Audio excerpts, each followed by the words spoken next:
What's up, everyone, and welcome back to Christmas. We are here again at our December 2020 calendar, and this week we are moving on to December 12th, which is the day that Steck Your Stout comes. You might wonder, what does that mean? Well, don't worry about it. We'll get to that soon enough. Before then, I want to talk about elves. But, not elves in the traditional American Will Ferrell or even I want to be a dentist sense, but in the traditional Scandinavian, Nordic, and especially specifically Icelandic sense. While the idea that many or even most Icelanders still believe in elves is one that is somewhat exaggerated in English-speaking media, including, for example, the Eurovision movie that came out on Netflix this year, also with Will Ferrell, strangely enough. It is exaggerated, but, the truth is, old superstitions die hard. And so while it's not accurate to say that most Icelanders, believe in elves in the way that you might say they believe in God, for example, it is true that many Icelanders would be unwilling to deny the existence of elves in a better safe than sorry kind of sense, and also that they, generally speaking, respect the tradition and popular belief that goes back centuries. This was made particularly evident in 2012, and then again in many modern incidents when international headlines were made when Icelanders protested the construction of a bike path or a road or anything that might go through a rock or a mound or other natural formations that were supposed to be homes to elves. So that said, elves do play a pretty important role in Icelandic folklore, where they're known as the Huldufolk, meaning the hidden folk, because they are invisible most of the time, and they live inside boulders and small hills, like the ones that have caused problems for construction crews, where they live generally human-like existences, except better in every way. Their food is better, their horses are better, their clothes are better, and so on, but otherwise human-esque. Also, you call them Huldufolk, you call them the hidden folk, because if you can avoid it, you don't want to attract unwanted attention from supernatural forces. This is not uncommon. That's why, in English as well, England English folklore, you might be careful not to say fairies or elves. You might refer to the good folk, the fair folk, or whatever. So the concept of elves as invisible beings who inhabit mounds of earth with, considerable unearthly powers, shows that the conception of elves has a tie to the idea of the dead, the world of the dead.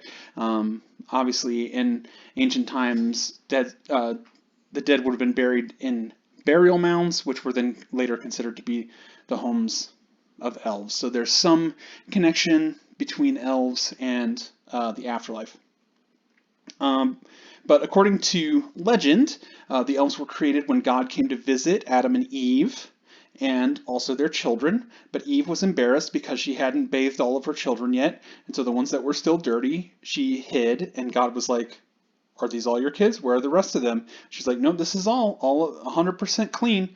God is, of course, not fooled, and he says that the children who were hidden from him would then be hidden from mankind as well. And so they're the hidden folk. You get it. You get the idea.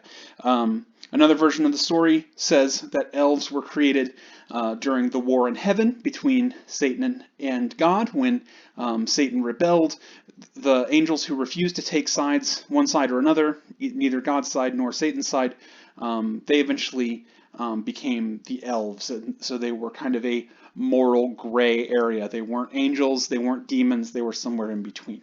Obviously, both of these stories date from after the Christianization of Iceland in the 11th century. But elves in Icelandic folklore also became Christianized too, at least in the sense that they celebrated Christmas, which you may recall is what this series of videos is about.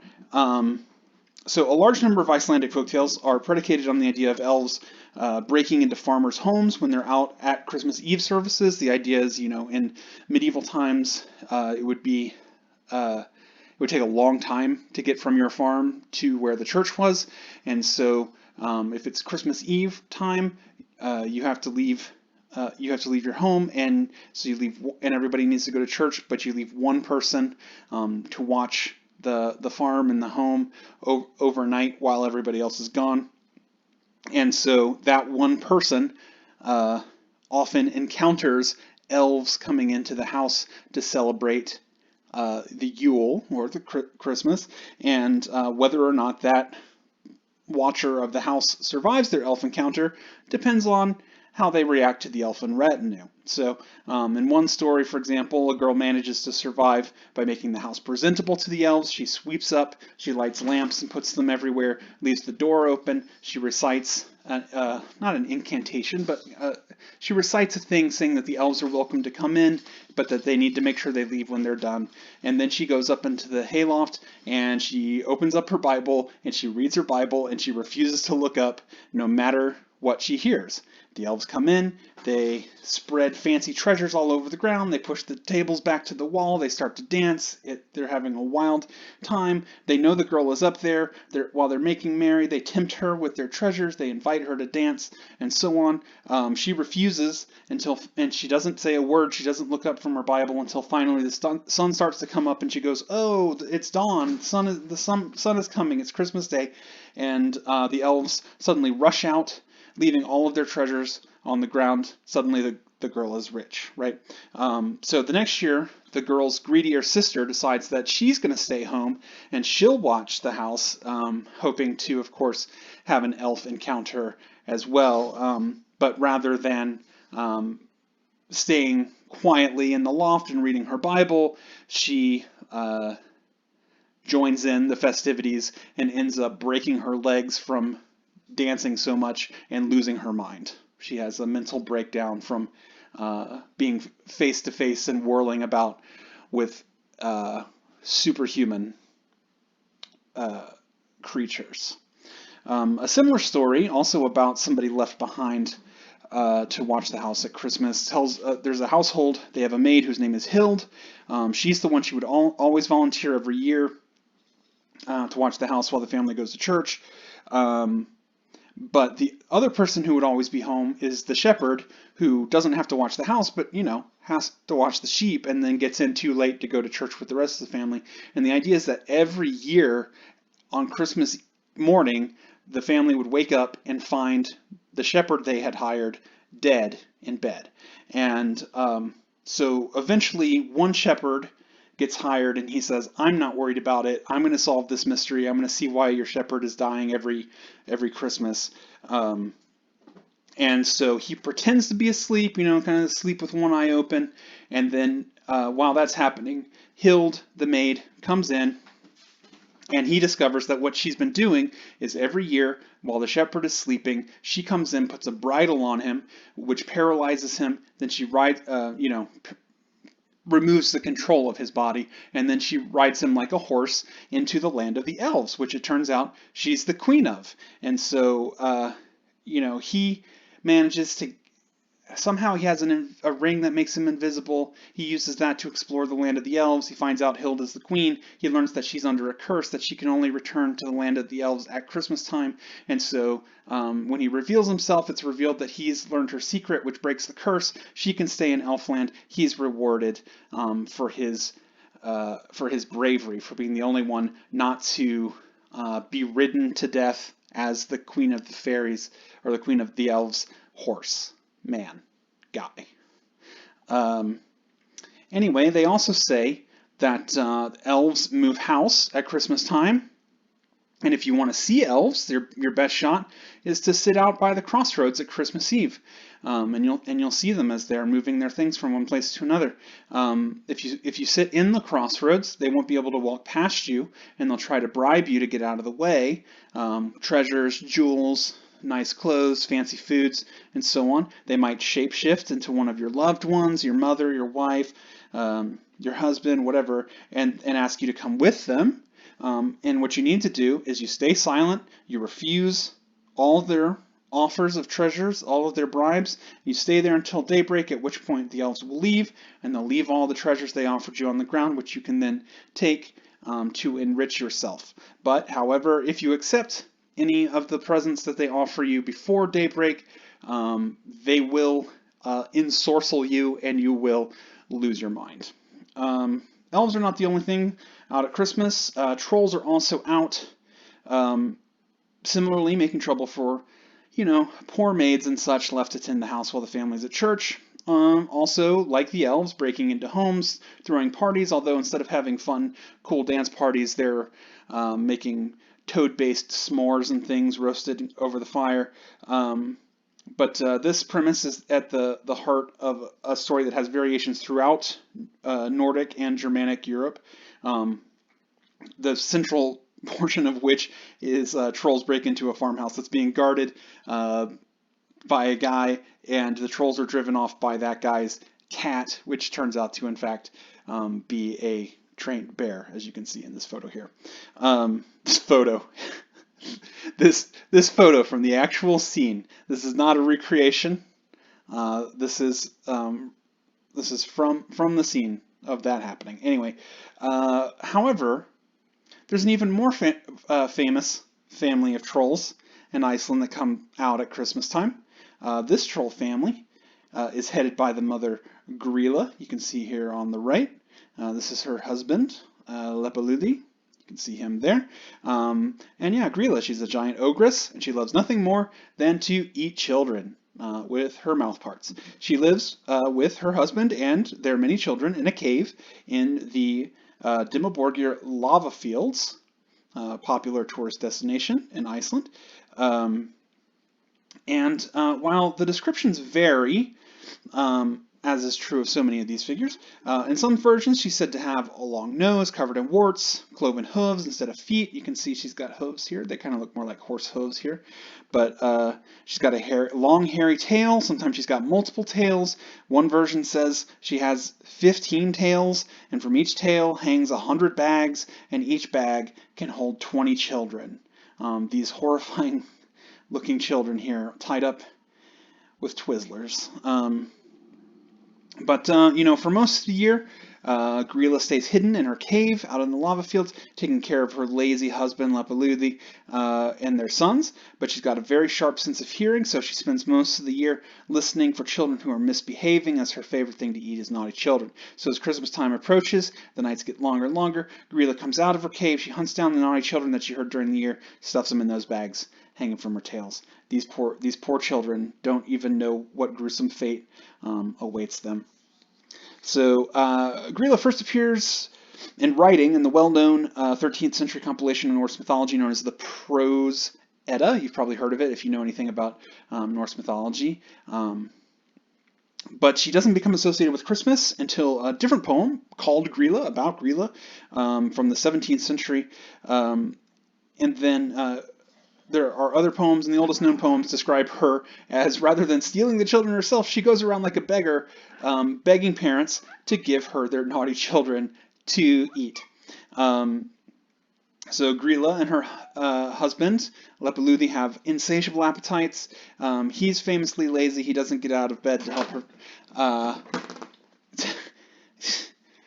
My cats. All right. They always want to make a cameo. And here they are. All right, so he doesn't get out of bed to help his wife get food. So the ogress, she'd go begging for food, and then when she realizes that the best thing to eat is naughty children, she knows that her pantry will never be empty. She's never going to run out of naughty children. So she eats Christmas stew made of bad children who don't behave themselves. They don't go to bed on time, and so children in Iceland, at least at some point in time, were told that at Christmas time they should carry around something sharp so they could cut themselves out of Grýla's bag in case they get caught. Her husband Leppalúði is not her first husband. He's her third husband. She's been married 3 times. First, she was married to a guy named Guster. Guster was no match for Grýla. She ate him. Then she married a guy named Boli, who's very lazy. And I should point out I'm probably going to say some of these names wrong. I do know some languages. Icelandic is not one of them. So I apologize in advance to my friend Einar if he is listening to this video. I'm sorry I said your language wrong, but thank you for the licorice. Anyway, so Grýla and Boli had many children together. She found him too boring, and so she ate him too. So finally, her third husband, Leppalúði, there he is. He's also lazy, but somehow he's managed to survive. Together they have a large number of children. Hard to say how many. The names of at least 72 children of Grýla have been recorded in different documents. But together with Grýla and Leppalúði live their famous cat. More famous than my cats, who are always fighting while I'm recording these videos. But their cat, the Yule Cat, the Yule Cat, who's an enormous, vicious black cat, prowls the snowy fields of Iceland during the cold winter season, lurks through the cities and towns, looks into windows, looking for those he may devour. Specifically, the Yule Cat eats people who do not receive new clothes for the Christmas season. The idea is basically like in the old days, it was important for farmers to work hard, process the wool that was harvested from their sheep in the autumn before Christmas. It was important for the wives to take it and spin it. So this diligence shows the families they're good workers, and they have fresh new clothes for themselves, for their hired hands, whatever. But yeah, those who don't get new clothes before Christmas are eaten by an enormous cat. The perception of the Yule Cat as a man-eating beast was partly popularized by poems by a guy named Johannes Orkutlum, which is true of many of these Icelandic Christmas figures that I'm talking about in this video. He wrote a whole book of Christmas poems that kind of codified a lot of things. This poem was made into a song by Björk, probably the most famous pop star to come out of Iceland. It's very good. You should look it up on YouTube, which is the webpage you're presumably on right now. But finish this video first, and then go look it up. You'll find it. It's really good. According to Google Translate, because again, Icelandic is not a language that I know. The poem starts a little something like this. You know the Christmas cat. That cat was huge. People did not know where he came from or where he went. He shone his eyes open, both glowing. It was not for the saints to look at them. The fights were sharp as spikes, creeping high from the back, and the claws on the furry leg were ugly to look at. He waved the stick strong, no way that's right. He jumped and scratched and blew, and was either up in a valley or out in a headland. He hovered, salty and cruel, in the bitter cold of Christmas snow, and made every town shudder in his heart.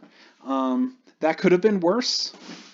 I think we got the idea, but develop your AI a little more, Google. Hop 2. Anyway, but now it's the real show. Here's what you're really here for. The most famous children of Grýla and Leppalúði are the 13 Jólasveinarnir, the Yule lads. These little troll boys, they come down from the mountains and the lava fields one at a time in the days before Christmas, and then they stick around until Epiphany. Here they are. There's 13 of them. Here they are again. Here's their mom and dad. Here's their cat, who looks very small. It's supposed to be very large, but here they are. They're first mentioned in that 17th century poem about Grýla, where they're said to be menaces to children. And in the early days, the number and the names of the different Yule lads varied from one source to another, but each one had some individual idiosyncratic habit that could range from something annoying to something fully murderous. So it ranged from like eat your cookies to eat your children, right? Basically, that was the range. And so as a result, they became like boogeymen for children. Again, like a lot of these things, parents would use them to frighten children into good behavior. So, in fact, literally the first child safety law in Iceland was a public decree in 1746 saying that it is officially uncool to frighten children with stories about Grýla and the Yule lads. So later you have a poem from the 18th century. That's the first time where it codifies that there are 13 Yule lads and not however many other numbers you might say. And then an 1862 collection of Icelandic folklore by Jan Arneson is the first time that their names are recorded. And then finally, 1932, a poem called The Yule Lads by Johannes or Kotlum from his popular book of poetry, Christmas is Coming. That's the one that was popular enough, fully creates the fully canonical list of Yule lads, their personalities, their names, what days they come, and all that stuff. Just in the same way that Twas the Night Before Christmas canonized the names of the reindeer, right? This is the same kind of thing. Here are the 13 Yule lads one at a time. So December 12th, like I said, I told you, December 12th comes Stekkjastaur, and that he is traditionally that's translated as sheep cote clod. That's cote, C-O-T-E, which is a small building to keep your sheep in. It's not a jacket made of sheep.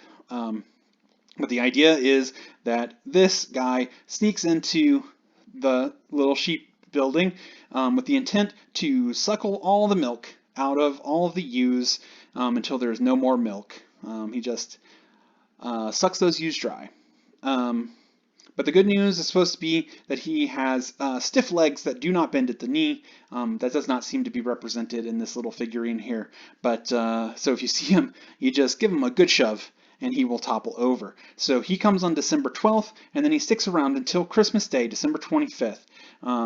His brother next in line is Giljagar, that means gully gawk. He's called that because he hides in a gully, and then he gawks out of it. Right, he hides in a little ditch, and he peeks out of it. What is he looking at? Well, he's waiting for the milkmaid to go have a little dalliance with the cow herd, and while she's not paying attention, he rushes into the stalls of the cowshed. He skims all the cream from the buckets of the milk, and then the family has no cream to make their delicious Christmas dishes. He comes on December 13th, and he sticks around until December 26th. The next one is Stufr, which means stubby, shorty. He's a little guy, impish little fingers. He comes on December 14th, and he's very short. He's got a big appetite, and what he likes to do is he uses creepy little crinkled hands, and he scrapes out little burn bits of dinner that cling to the bottom of pans. And because his other name that he was known as is Punniskeffel, which means pan scraper. And that's what he likes to do. He sticks around until December 27th. The next brother, there you go. There he is. You could probably figure it out. Thurislaker was spoon licker. He comes on December 15th. What he likes to eat is whatever bits of food are left on the long-handled wooden spoons that have been used to stir up the pots, scrape out the bottoms, etc. And the idea is that that's the only thing he eats, and so he's supposed to be super thin. I don't know if that's represented well in this figurine, but okay, not too bad. These figurines, by the way, are based on the illustrations of English expat Icelander Brian Pilkington, who has illustrated a number of very popular books about the Yule lads and Grýla and the Yule Cat, and these figurines are based on his illustrations. He sticks around until December 28th. Next, you've got Pottiskeffel, or here they have him Pottislaker on this figurine. So Pottiskeffel means pot scraper. Pottislaker would just be pot licker. So, you know, just like you like to lick the mixing bowl when there's cookies or cupcakes or whatever, he does the same thing. He scrapes out the tasty leftovers from the bottom of pots, and you might even steal it straight from the hands of your children who thought they were going to get a delicious treat. Indeed, no, because a pot scraper. He's around from December 26th until December 29th. December 17th sees the arrival of Askaslaker, the bowl licker. This is a specific kind of bowl, an oskur. You can see he's holding it here. It's got this hinged lid on it. Here's a picture of an oskur, which is a traditional special lidded bowl. Look at how ornate it is. The idea is you eat a meal out of it, and you might sit under your bed. Your dog or your cat might enjoy a special Christmas treat out of that, but they can't when the bowl licker grabs it from under the bed. He hides under the bed, He grabs it from the floor, licks it clean. He's around until December 30th. The good news is the next brother who's coming doesn't want to lick any of your dishes or flatware. The bad news is his name is Hurðaskeller, and that means door slammer. He likes to walk around your house at night and waits until you're right about to fall asleep, and then right as you're on that edge, he slams the door. And he likes the sound of creaking door hinges, so he does that as well. Other things to keep you from sleeping. He's around until December 31st. December 18th to December 31st. Next, a favorite of mine. The brother who comes on December 19th does not have complicated taste. His name is Skýrgamur. He is the skyr gobbler, the skyr glutton. You might wonder, what is skyr? Well, skyr is an Icelandic dairy product made from milk curd. It's very similar to yogurt. You can get it in America, especially probably the most popular brand is Siggy's. It has multiple flavors. You can also get it as a go-gurt. I got that one time from a store. I had some Go Skyr. It was a good choice for my lifestyle. Anyway, Skyr Gobbler loves the skyr so much he eats all the skyr in your house, and then you don't have any left.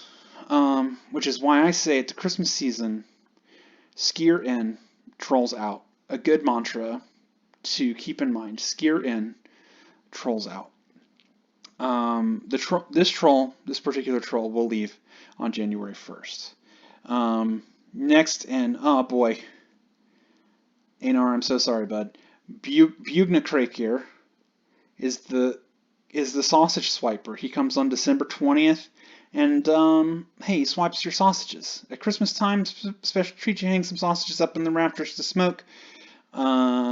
He crawls up on the rafters, he sits on the cross beams, he's all covered in soot and smoke and stuff, and he snatches up all your good sausages between December 20th and January 2nd. After him, December 21st comes Glugagagir. That can't be right. I did my best. Glugagagir. He's the window peeper. December 21st. He doesn't want food. He does want to peek through your windows. He is...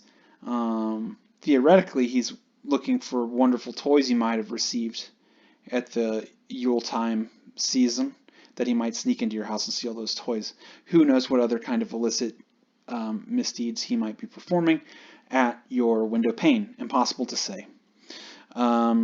He leaves on January 3rd. December 22nd, Gattateffer, the doorway sniffer. He's got a large nose, and the nose is supposed to be so powerful they say he can smell around two corners. He's specifically looking for a popular Christmas treat, Laufebrauð, which is leaf bread, lace bread. It's a common fried dough flatbread. It's round, flat, decorated with like leaf or leaf-esque patterns, fried in oil. He likes to sniff that out, and then he'll steal it from you. That's what he's looking for. He'll gobble up all your special lacy breads until January 4th. December 23rd is the day for Ketkroker, meat hook. He carries a hook on a pole. He sticks it down the chimney when you're cooking a leg of lamb. December 23rd is St. Thorlak's Day. That's special. He's a special saint in Iceland, and I think you're mostly supposed to eat a fish, some kind of fish on St. Thorlak's Day. He's got his own stories about him driving out trolls, so I don't know. Don't mess around on his day. And yet, if you're cooking a lamb for St. Thorlak's Day and you leave it in the chimney, Meat Hook will stick his pole down there and he'll snatch it out. The hook is apparently not very long. You can see here it is by his feet, not particularly long. So maybe he's not that successful, although he clearly has had some success as he's enjoying a nice lamb there. He sticks around until January 5th, so we're almost done. One more Yule lad. The final Yule lad is Kert Sneaker, the candle stealer, the candle beggar. He comes on December 24th. In the old days, candles were really expensive, so it would have been a rare thing for a child to have a candle. But at Christmas time, there's not a lot of daylight. It's very dark. Sun doesn't come up very often, so the children would have the uncommon treat of a candle of their own to light their way to and fro, hither and yon. And the candle stealer follows the children around in the dark, waits for the right moment, steals their candles. Does he use the candles to light his own way? No, he does not, because in these olden days, candles were made of tallow, aka animal fat. And so he likes to eat the candles. As you can see, he has taken a hefty bite out of that candle there. And so then the next day, January 6th, it's Epiphany. Christmas is over. All the Yule lads are gone until December 12th of the next year. So it's, you see they come one by one until they're all present at Christmas, and then they leave one by one until they're all gone at Epiphany. So you see what I mean about them having idiosyncratic, annoying behaviors, kind of to like ruin your Christmas a little bit. But in modern times, as is true with so many of these Christmas time figures, the Yule lads have been depicted. They take a more benevolent role, a more Santa Claus-like role. Now they don't just come and eat up all of your foods and put their spit onto your flatware. They come and they leave presents. They leave gifts in your shoes. Kids leave their shoes out on windowsills. And so every night, 13 nights, they get a little gift in their shoes, right? If you're bad, you get a potato. And then, like you can see, this guy here, they're typically depicted in traditional medieval style Icelandic clothing, like you saw, with like the figurines have. But they are sometimes, for special occasions, dressed up in Santa-style clothes. Here, obviously, you can see one of them is dropping some stick bars. Yeah, this is common at like special children's event. Every year, the Yule lads come to the National Museum of Iceland in Reykjavik, which is filled with old things, and the idea is it like reminds them of the old days, and so they'll go through, the dudes dressed up as the Yule lads, and they go through and they will do the things that their names indicate that they do, and like if you're a spoon licker, you go and you find a display full of like antique spoons, and you get weird about it, right? Or you slam the doors in the museum if you're a door slammer, right? Like that. It's fun, for kids. Anyway, Grýla and the Yule lads are getting a little more attention in America. They're not quite Krampus level yet, but they appeared in an episode, the Christmas episode of Chilling Adventures of Sabrina. You can see Grýla here. You cannot see the Yule lads because they were invisible, and also they were actually like children. They were like child ghosts or something. I don't know. They definitely did not do the things I just said that the Yule lads do. But they were on this show. I think they were also on another show that I swear I saw a screen cap from when I was making a different video that I could not find. I thought they were on Supernatural. I can find zero evidence of that. Maybe it disappeared. Maybe I entered some kind of Einstein-Mandela bridge, and now I'm in another reality where that episode of Supernatural does not exist. At any rate, you can also find them in comics, including Grant Morrison and Dan Moore as Klaus. Here's a couple of them. Sheep coat clod. There's his wooden legs. Gully Gawk, you can see his bottle of milk. And then here's Stubby. He's the little short one. Spoonlicker is also in it. He has allied himself with the villainous, the Witch of Winter. While these have remained true to Santa Claus and have teamed up with Geppetto from Pinocchio. And then they're also the henchmen of the main villain in Slayer, the heavy metal Santa Claus, where the main villain is Leppalúði, who they call Leppalúði for some reason. And then Grýla is in it as well.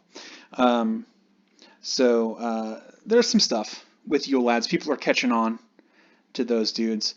All right, yeah, that is enough for this week. That covers Icelandic Christmas folklore. Next time, we'll take a look at this young lady who is carrying her eyeballs on a plate. And then we'll also talk about some gnomes that will kill you if you don't give them butter. All that and more next time. And until then, have a good Christmas.